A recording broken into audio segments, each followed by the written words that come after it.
Bonsoir. Nous allons partager avec vous certains souvenirs, surtout vous qui suivez cette émission Acteurs et témoins. Votre émission qui parle avec les acteurs et les témoins de la foi au Congo, notamment ceux qui sont revenus ici en Europe, anciens missionnaires qui sont revenus, mais aussi nos missionnaires ou nos abbés qui maintenant continuent leur apostolat dans ces pays qui étaient venus nous évangéliser.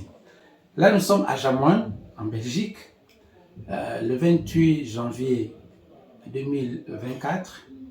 Une date qui, pour nous, les ressortissants du Maïndom et du diocèse du Nongo, a une signification particulière ici dans la contrée. Je reçois pour vous et pour nous M. l'abbé Albert Kimfouni, qui est curé ici. Monsieur l'abbé, d'abord, félicitations parce que vous venez de publier un livre. Le livre a comme titre Frère Yoann Dorval, Belgique. Pourquoi avoir écrit ce livre ici? Merci, cher Norbert. J'écris ce livre parce que je dois te dire sincèrement que je suis resté marqué, comme beaucoup d'autres qui auraient pu bien le faire également, par l'odyssée spirituelle de celui que nous appelions d'abord Abbé Jean Monsemboula, qui, après avoir travaillé 20 ans au diocèse du Nongo, a préféré changer pour venir embrasser la vie monastique ici en Belgique, ce qui est très très symbolique. Et il s'est retrouvé dans le monastère Notre-Dame d'Orval. Il y est resté 20 ans avant que le Seigneur puisse le rappeler auprès de lui. J'étais parmi les gens les plus proches de lui. Au pays, il a été d'abord mon formateur, mon directeur spirituel, mon professeur au petit séminaire de Bokoro.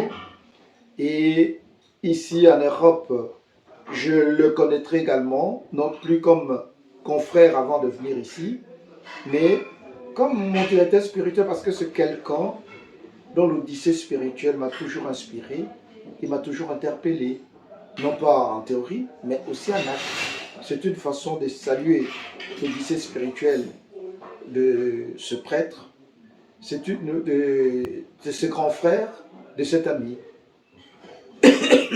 Et aujourd'hui, le 28 janvier, c'est le jour de son anniversaire. Il est décédé en fait le 25 janvier 2012 et il a été enterré le 28 janvier 2012. Toujours monastère d'Orval. Oui, ça fait exactement maintenant combien là? 12 ans. 12 ans. Voilà. Date très symbolique. Oui, et date très symbolique aussi de la sortie de ce livre. Voilà. Avant qu'on entame sur le livre, parlons d'abord de vous-même, parce que la biographie enseigne que vous êtes théologien vous-même. Oui.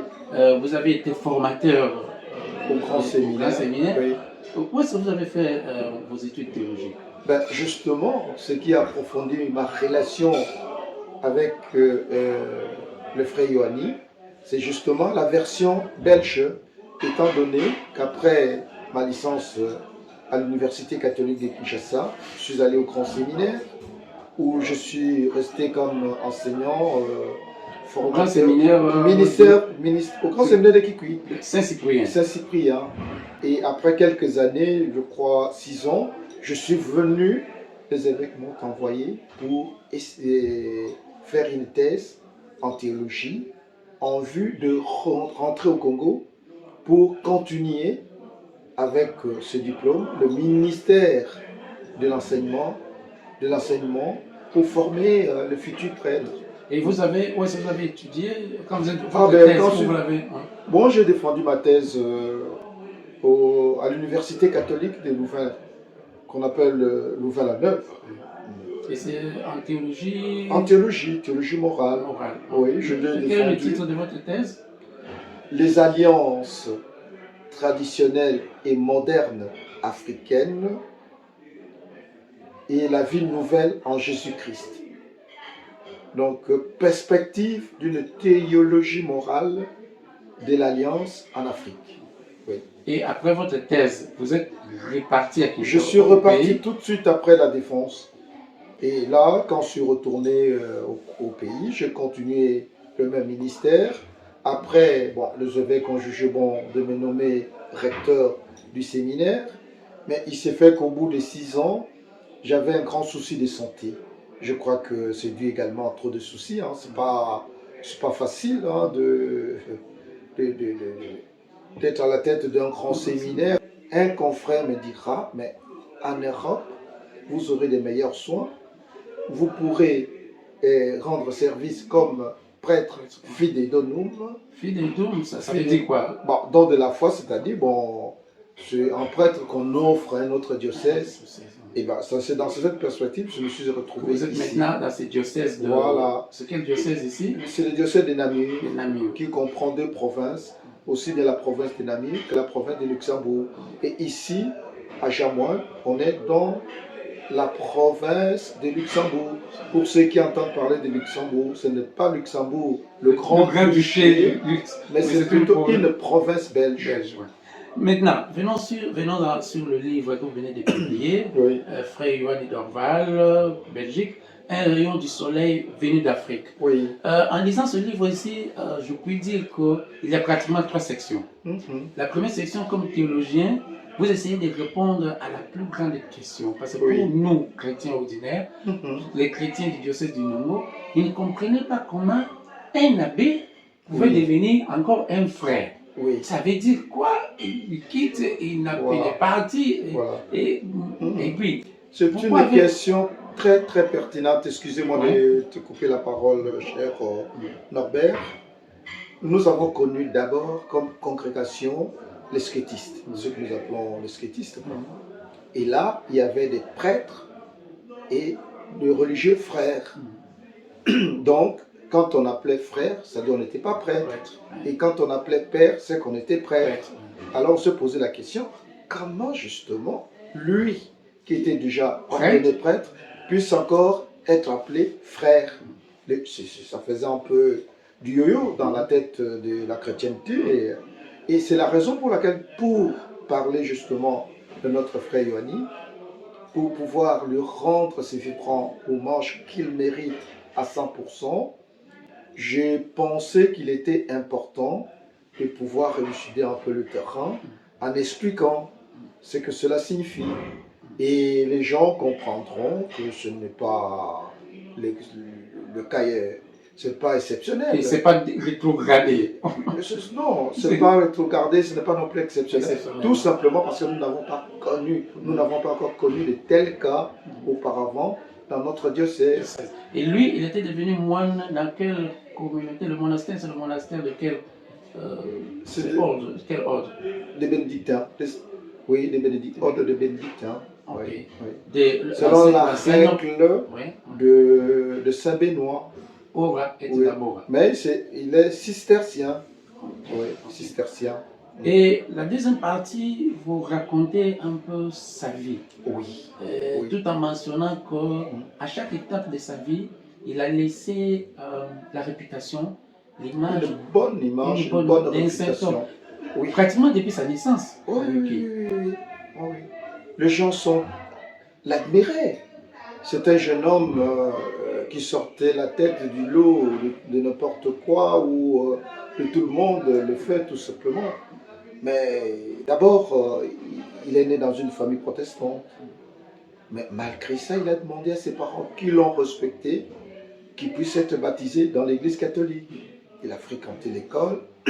Monseigneur émérite d'Inongo, Monseigneur Kier, me disait même quand je faisais des recherches, les enquêtes.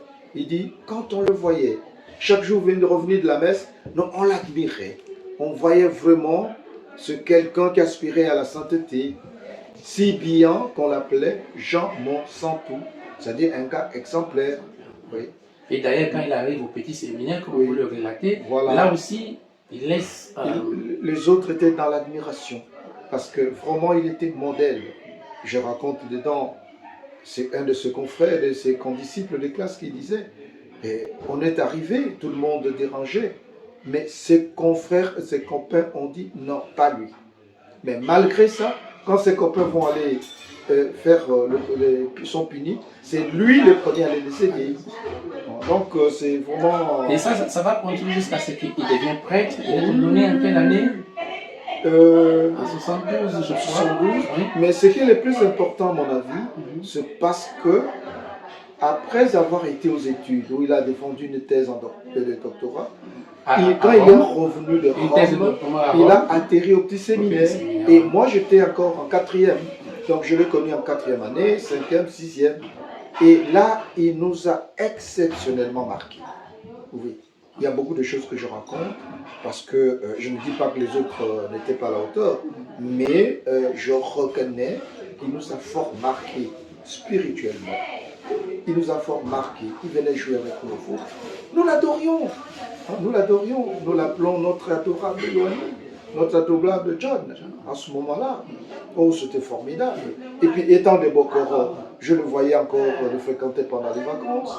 Et je voyais comment il s'occupait des gens et comment il exerçait vraiment de façon extraordinaire son ministère sacerdotal. Nous aurons le temps encore d'approfondir sur ce livre.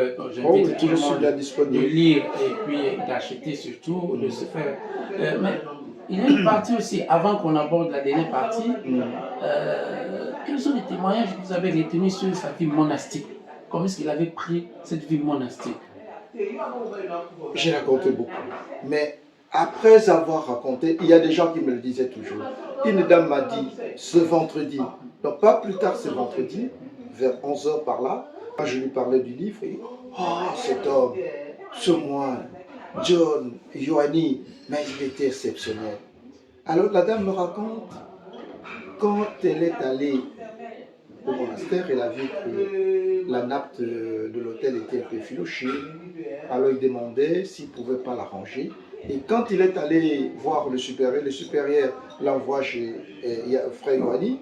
Et quand il a raconté son souci au frère Yohani, et le frère Yohani qui s'explose en joie, en bon africain, avec toute sa chaleur africaine, pour dire le petit rayon qui est venu d'Afrique.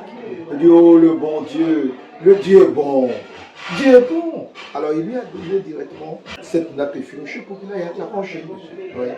Et la dernière partie de votre livre, vous essayez tout de même d'approfondir sur quel est l'héritage spirituel que nous, qui sommes restés, pourrons tirer de ce personnage exceptionnel, de ce prêtre exceptionnel. Eh bien, l'odyssée spirituelle du frère Yohani, c'est beaucoup. Il y a beaucoup à dire là-dessus.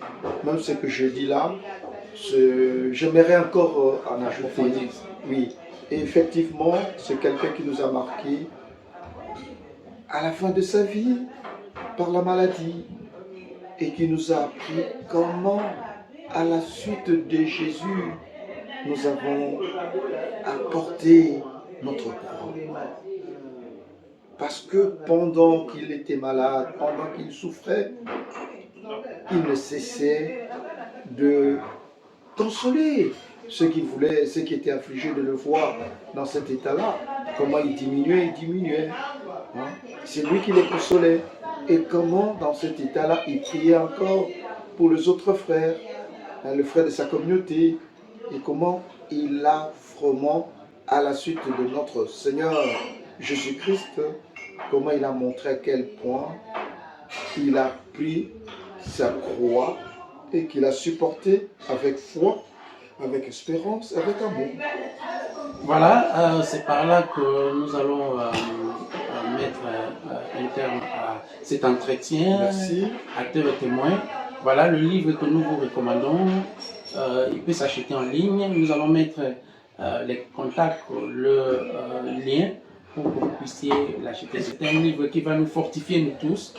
Quelqu'un que nous avons connu, moi personnellement, c'est mon père, c'est mon grand frère. Je ne serais pas ce que je suis aujourd'hui sans ce saint homme. Et je crois que ce rayon du soleil venu d'Afrique a brillé aussi en Europe. Donc, grand merci pour vous qui nous avez suivis et à la prochaine.